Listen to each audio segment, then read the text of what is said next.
Commissioner O.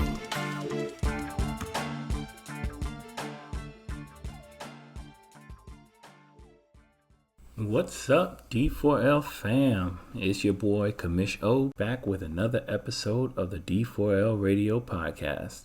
I hope you're all doing well and getting ready for the new season because after a brief break, we're back in action. Now, before we dive into the exciting updates for this year, I want to take a moment to reflect on something truly special. Last year marked our 10th year anniversary. Can you believe it? 10 whole years of Madden battles, trash talk, crazy finishes, and everything in between. That's a full decade of memories, friendships, and rivalries. I remember when we first started this league, we had no idea it would turn into what it is today. We've seen members come and go, but the core of this league, those who have been with us from the beginning, or who've joined and stayed loyal, have made D4L what it is, a community, a brotherhood, if you will. We've grown from just a bunch of guys playing Madden to a tightly knit group that celebrates each other's successes and keeps each other sharp. Now, I know we took a season off the pod last year, and trust me, it wasn't an easy decision.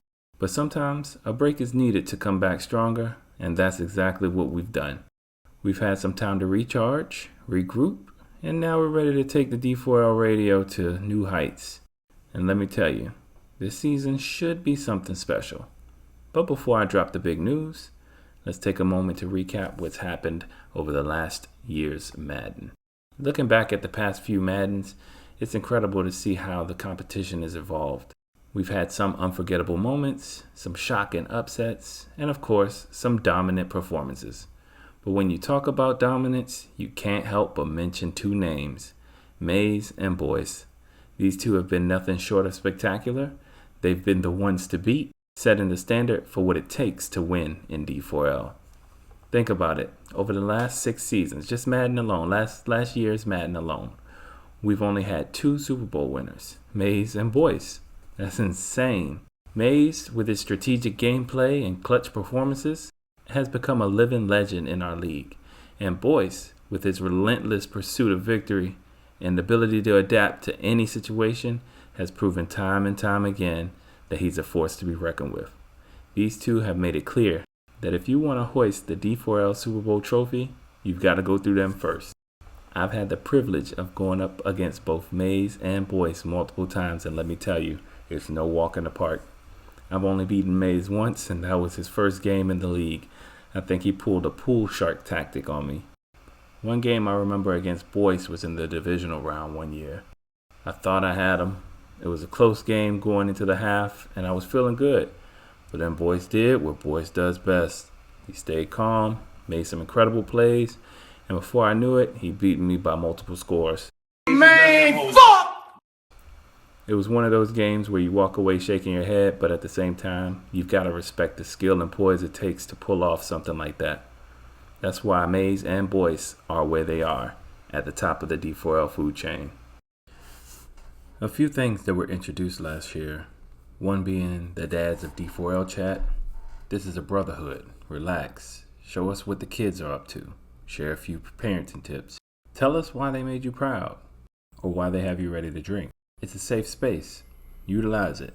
As men, we don't have many outlets when it comes to discussing our kids or our parenting journey. Think of this as a place for it, if you want. No pressure. Another thing that was introduced last year was the D4L Birthday Club. Shout out to Grove for being the mastermind behind a simple yet rewarding idea. It's literally as simple as joining up, posting your birthday, and means of receiving funds, whether that be Cash App, Apple Pay, Samsung Pay, etc. And you're good to go. Whenever it's your birthday, your D4L brothers will bless you with some monetary funds. All I ask is that if you expect to receive something, then they expect to receive the same love when their birthday rolls around. Lastly, we introduced the D4L wheel last year. While it wasn't as popular as expected, it has gotten a facelift. No more will there be a small wheel and a big wheel. It is now just one wheel that is sure to get folks spinning. The pricing has also changed from $650 to $700 D4L, but the changes to the wheel make it worth it. Firstly, Every attribute bump on the wheel will now be plus 10. Secondly, we've added additional jackpot prizes on top of the old ones we've had. For example, there's now a chance to land on a guaranteed slot for next year's Madden.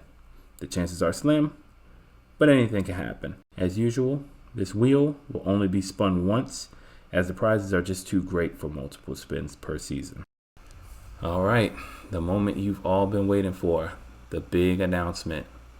As I mentioned earlier, last year we celebrated a decade of D4L, and we wanted to do something special to honor that. So after 10 incredible years of competition, I am beyond excited to introduce the inaugural D4L Hall of Fame. Now, this isn't just any recognition, folks. Being inducted into the D4L Hall of Fame is the ultimate achievement in our league. It's about more than just wins and losses. It's about your impact on the league, your contributions to our community, and your role in shaping the D4L legacy. To be a Hall of Famer means that you've not only excelled on the field, but that you've also embodied the spirit of what D4L is all about. A wise man told me in regards to legacy, can you tell the story of D4L without mentioning this person's name? The answer to that question is an emphatic no when it comes to these inductees.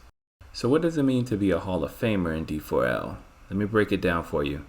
First and foremost, each Hall of Famer will receive a rare and exclusive challenge coin that commemorates their status.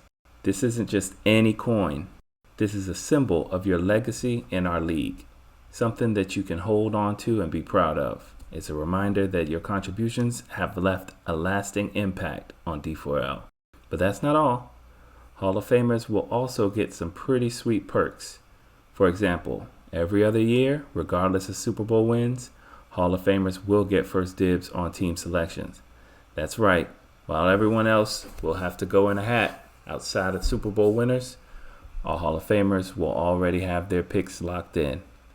They'll have access to an exclusive VIP room for Hall of Fame members only, as well as a custom role and badge on Discord.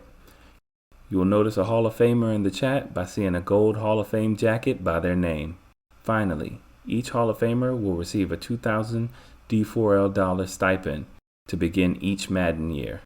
Now, without further ado, let's get to the first ever inductees into the D4L Hall of Fame. The first inductee is a name that should come as no surprise: Maze. Maze has been a dominant force in our league for years, with over 20 Super Bowl wins, and his ability to rise to the occasion when it matters most have cemented his place in D4L history. But it's not just his on-field accomplishments that have earned him this honor. Maze has been a major contributor to the league, suggesting changes and offering advice that helped shape the league to what it is today, and always pushing the competition to be better. Maze, congratulations. You are now a Hall of Famer. Our second inductee is someone who has been just as impactful: Macho. Macho is a 5-time Super Bowl champion who has consistently shown what it means to be a competitor in D4L. His loyalty to the league, his sportsmanship, and his contributions both on and off the field have made him a key figure in our community. Whether he's motivating the league to stay active or stepping up in the clutch, Macho has proven time and time again that he's a cornerstone of D4L. Macho, welcome to the Hall of Fame. Last but certainly not least, our third inductee is Grove. Grove has not only been one of the most consistent members of D4L, but he's also been a 4-time Super Bowl winner and a major contributor to our league's success. Whether it's his gameplay, his dedication, or his willingness to help out wherever needed, like being a member of the trade committee, Grove embodies what it means to be a part of D4L. Grove, you've earned your spot in this Hall of Fame, and we're honored to have you as one of the inaugural inductees. Looking ahead, we'll be inducting one new Hall of Famer each year. But let me be clear, this isn't going to be an easy achievement. Not every year we'll have an inductee. The bar is set high, and only the most deserving members will be granted this prestigious honor. So, to everyone listening, keep grinding, stay dedicated, and who knows, one day you might find yourself joining these legends in the D4L Hall of Fame. As we wrap up this episode, I just want to take a moment to reflect on how far we've come, from humble beginnings to a decade-long legacy. D4L has been a huge part of my life, and I hope it's been the same for many of you. The friendships we've built, the rivalries we've created, and the memories we've made are what makes this league special. It's more than just a game. It's a community, a brotherhood, and I'm so proud to be a part of it. So congratulations again to Maze, Macho, and Grove on becoming the first ever D4L Hall of Famers. You've earned your place in the history books, and we're all proud of you. And to the rest of the league, let's make this year one for the ages. Keep pushing, stay true to the league, and who knows, maybe one day your name will be etched into the D4L Hall of Fame. Thanks for tuning in, and I can't wait to see what this year has in store. Until next time, stay locked in, and remember, all games matter.